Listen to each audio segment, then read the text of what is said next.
Hi, it's Dwyer. GamblersAdvisory.com, a free site. BettingAngle.us, a free site. It is February 21st, 2023. Let's talk about Andy Ruiz and the heavyweight division. But first, remember, the opinion you should follow, just consider this video to be a second opinion from a complete stranger online.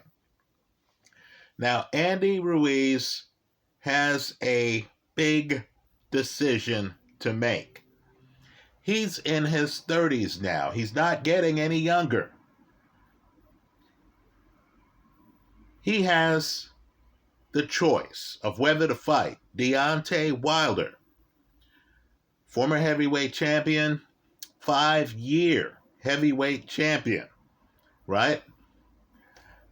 If he beats Wilder, and only one man has, a guy named Tyson Fury.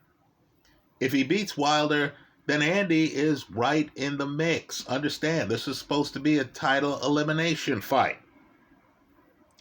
The other choice he has is to face the guy I call the heir apparent, and I understand many of you don't agree with me.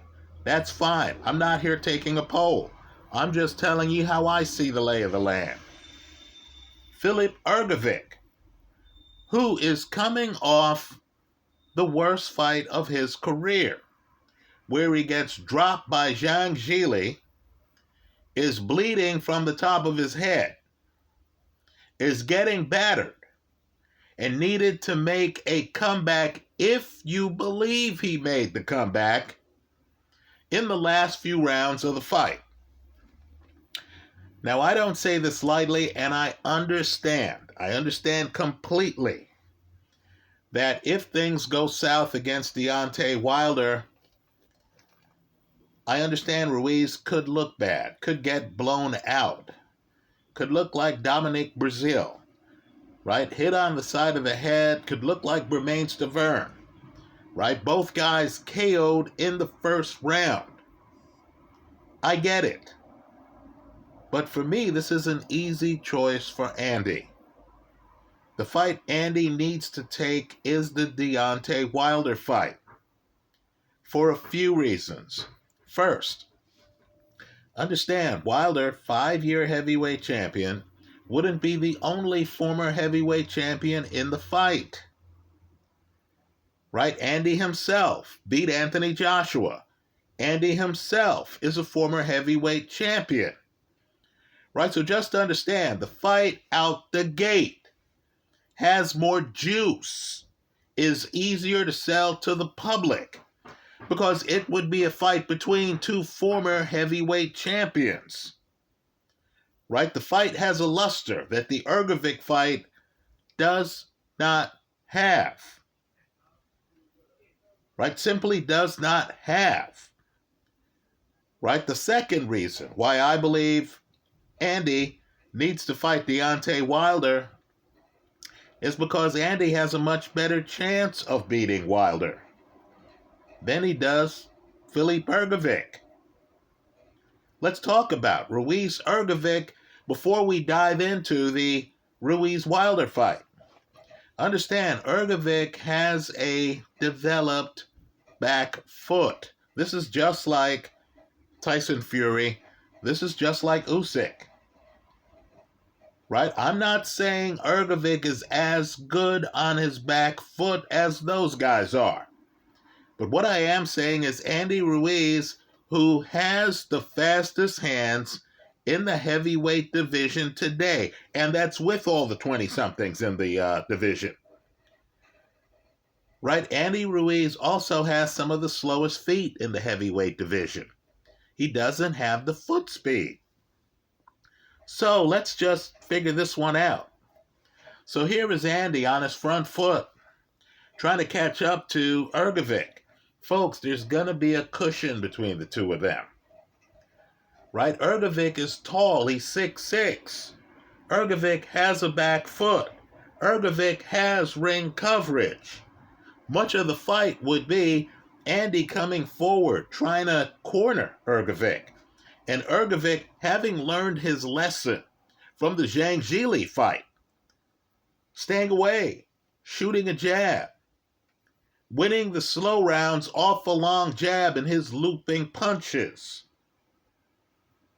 Right? Andy would have a hard time cornering Hrgovic. Understand, too, there's a beta side to Hrgovic. Hrgovic doesn't have to be alpha. He doesn't have to be the guy pushing you around.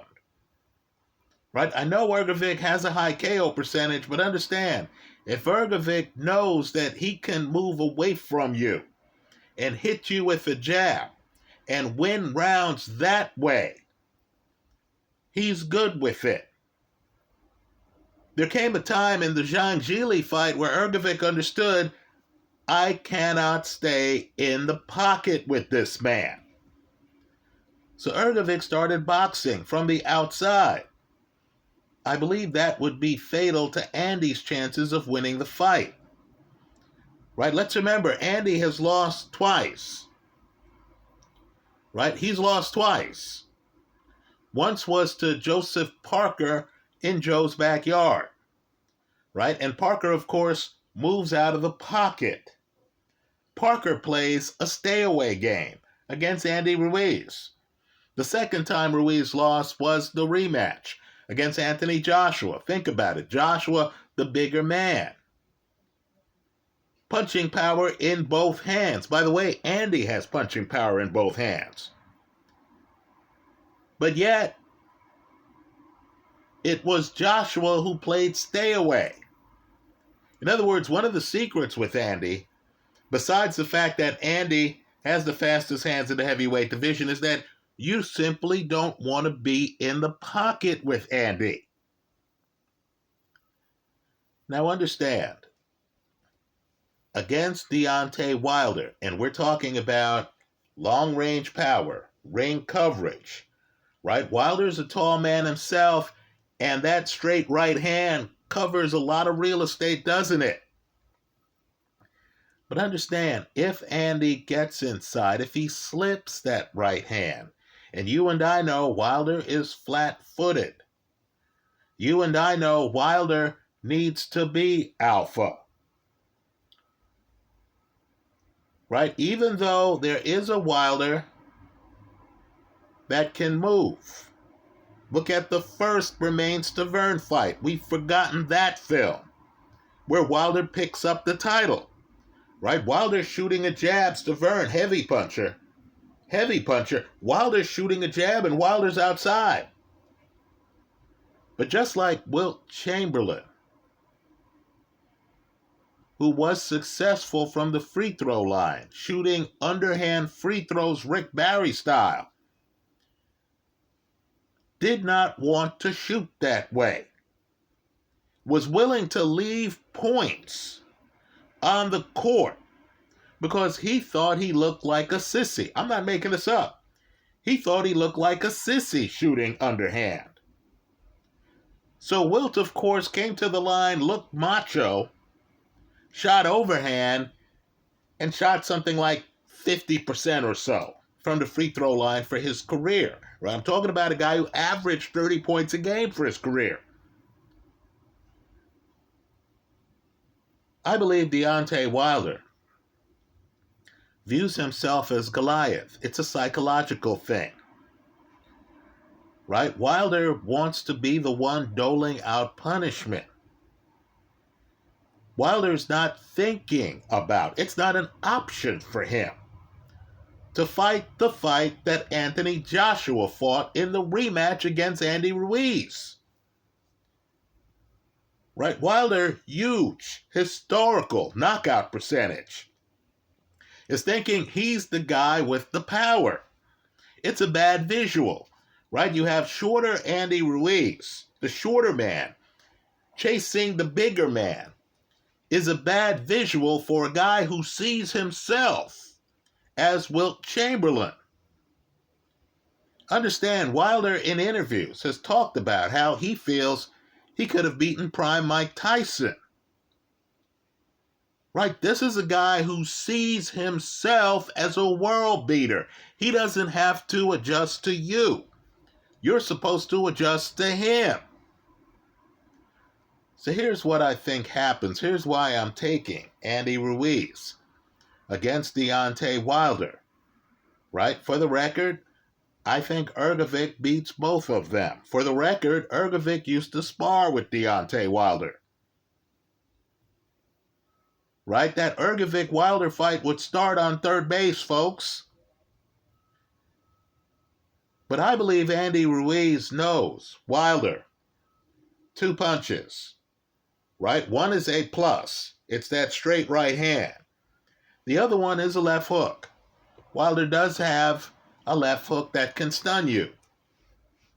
I believe Andy Ruiz is going to slip the right hand and get inside on Deontay Wilder. Now, what I want people to understand is Andy's not just fast-handed. That's just part of it. Andy's a combination puncher. In other words, he gets inside. He's not Floyd Mayweather. He's not going to hit you with one good shot, then move away. No. Folks, the best analogy I can come up with to explain Andy Ruiz inside is Ray Leonard. Right, folks? Andy's throwing hard punches. You want to see the fight where Andy gets inside on a taller opponent? Look at his fight against Dimitrenko. Right? I'm just telling you, Andy would give Joe Joyce a run for the money. I believe if Andy can get inside, and it's a question that needs to be asked given Wilder's success in knocking out fighters. If Andy can get inside, let's come up with a split here. How many punches would Andy land for every punch Wilder lands? I'm guessing Andy would land 3 to 4 punches for every punch Wilder lands. Right? And understand, Andy doesn't have to reach for Wilder. Right? Wilder, who I consider a boxing Hall of Famer, is not Vitaly Klitschko. He's not a guy who can hide his head behind a lean. That's not Wilder's game. Right? When Andy gets inside, Wilder's going to try to grab him like he did Chris Arreola. Right, folks? That is very hard to do when you're dealing with a guy with hand speed like this. Let me say, too, the thing with Andy is that Andy isn't Joe Calzaghe. He doesn't have hand speed and then try to prioritize it with pity pads. No, Andy's in there throwing power shots in combination. And Andy can adapt on the fly. So if Andy's in a combination and you have your hand up here, which you might, because Andy hits hard, you have your hand up here to protect your jaw, protect the side of your head, and Andy sees that your body is open. In the middle of an onslaught, Andy can change the punch pattern to hit you in the body. He's not always right, left, right, left.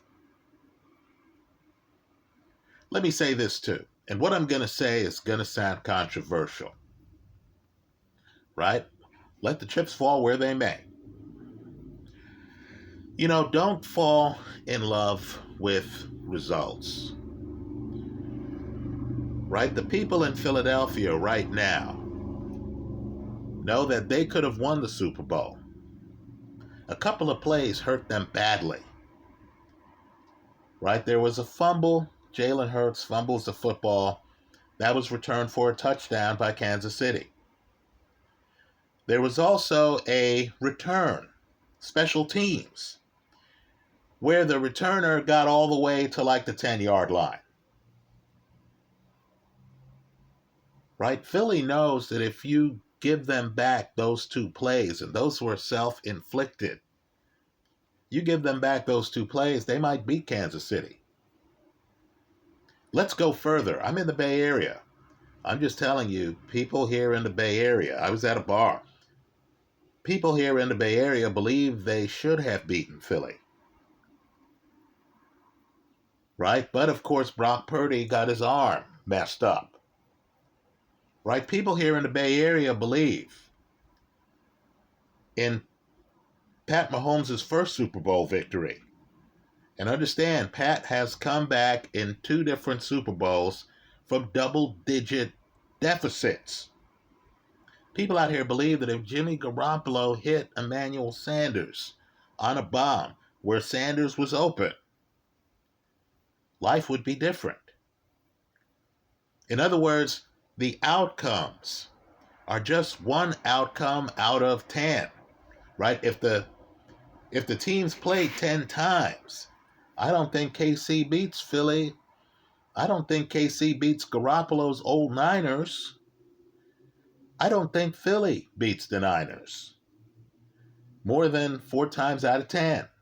Right now, we can debate it. Well, Andy Ruiz just fought a guy who's tougher for him, his style, than Deontay Wilder is going to be. And it's a guy who Wilder knocked out twice. I know this sounds ridiculous. But Luis Ortiz, in his 40s, is a tougher opponent for Andy than Deontay Wilder. Because understand, Ortiz, a southpaw, knows his way around the pocket. Right now, Andy gets multiple knockdowns in that fight. Not as many as were counted, right? One shouldn't have been counted a knockdown. But he hurts Luis Ortiz. And Luis Ortiz goes down. But understand what happens when Ortiz gets back up. As that fight progresses, Ortiz starts to solve Andy Ruiz. Right, so here is Andy in his worst case scenario. He's in the pocket, which is his bread and butter.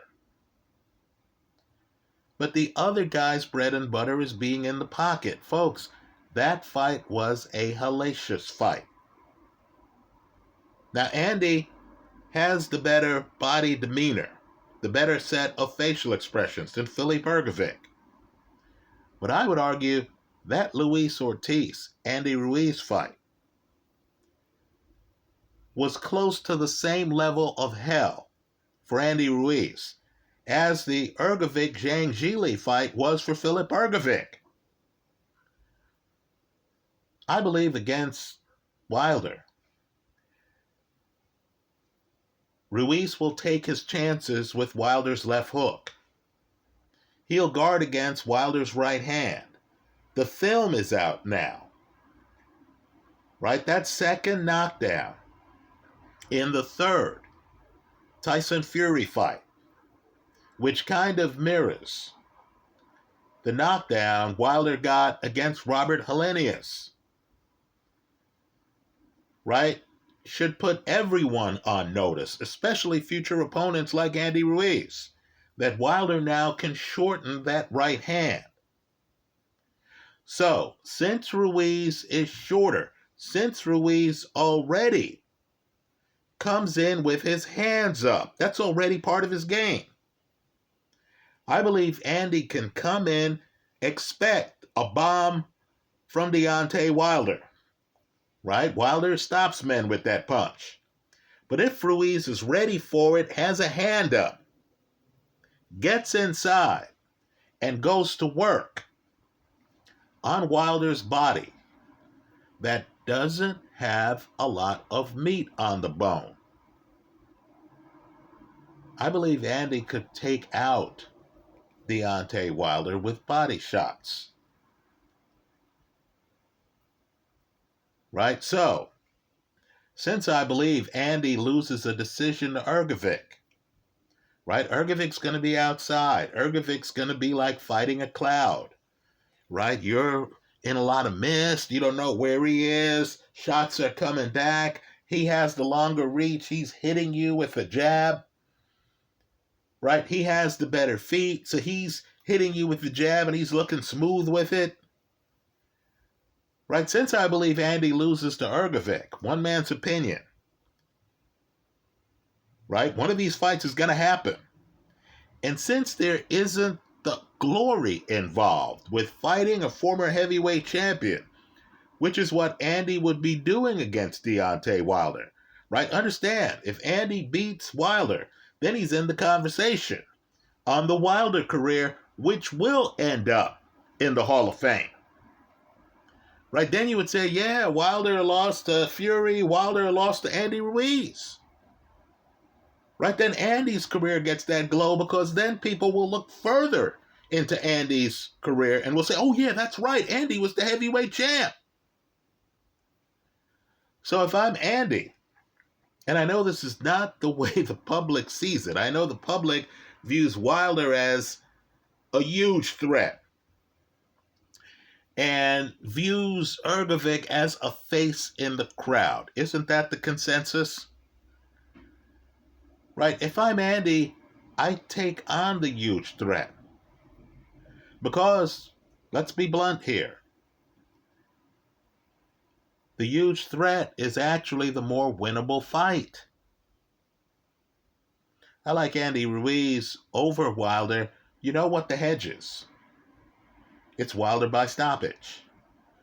Right? We've seen countless fights, both Luis Ortiz fights, where the other guy's outboxing Deontay Wilder. I don't care what the scorecards say.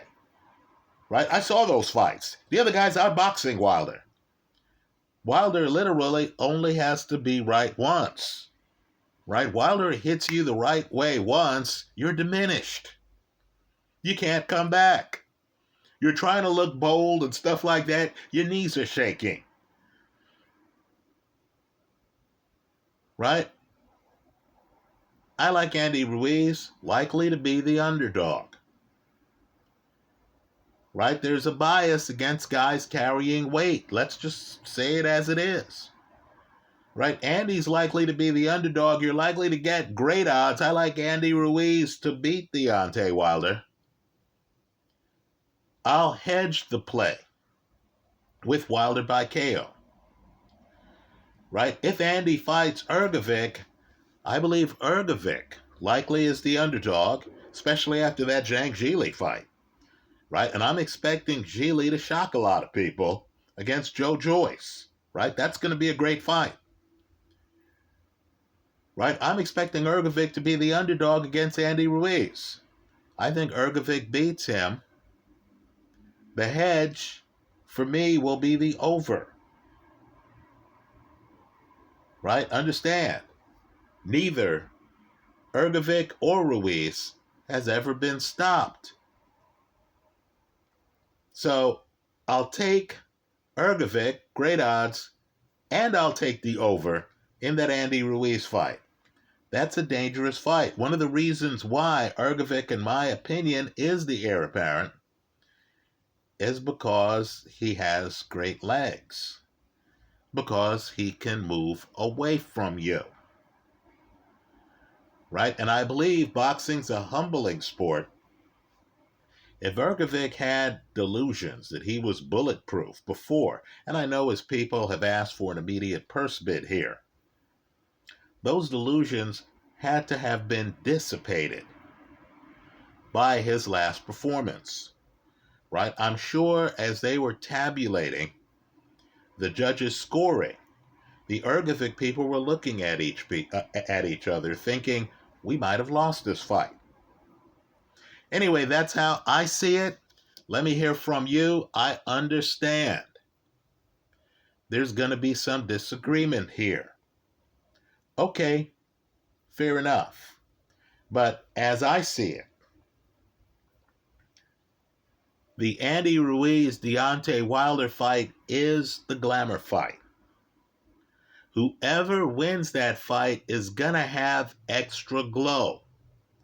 Right? As I see it too, while I don't dispute that Wilder has the bigger punch than Hrgovic, Wilder isn't the boxer Hrgovic is. Let me also say too that Wilder, all he has to do to be in the Hall of Fame is to retire. right? I believe he's put in the work. Tyson Fury's unbeaten right now. I believe if I asked 10 men on the street, who gave Tyson Fury his toughest fight? I'm guessing at least 9 of the 10 are going to say Deontay Wilder, right? Because Wilder knocked down Tyson Fury multiple times in multiple fights, right? That Fury series, as well as the 5-year reign, has already put Wilder, in my opinion, in the Hall of Fame. So if I'm Andy Ruiz and I'm trying to make my resume look as Hall-worthy as possible while putting myself in position for the biggest fights possible, I fight Deontay Wilder next. That's how I see it. Let me hear from you. I hope you leave your comments in the comment section of this YouTube video. Let me also point out, too, a fighter's fighter, Evander Holyfield, right? Speaking of the Hall of Fame, right? Evander Holyfield, a guy who fought Tyson, fought Riddick Bowe, great fighter, right? A guy who fought Lennox Lewis multiple times, was admittedly older, but he made the mistake of sparring with Andy Ruiz. What I want people to do here is to Google Holyfield interviews where he talks about Andy Ruiz, right? Understand Holyfield, a guy who had a lot of courage, right? A guy who fought several big fights where he was not the betting favorite, right? Holyfield, a lot of courage, a lot of talent. Feels that Andy Ruiz is a future champion. Right? Holyfield could not believe up close Andy's hand speed. Right? So just understand, don't fall for the poker persona Andy Ruiz brings to the table. Right? You see him, he has some body fat on him. They talk to him, he doesn't sound like he's from the rough part of the hood. Right? You know, you look at him, he's not growling at the opponent. He's not trying to intimidate the opponent. Right, folks? This is a dangerous man. I think he beats Deontay Wilder. Let me hear from you. I look forward to your comments in the comment section of this YouTube video. Thanks for stopping by.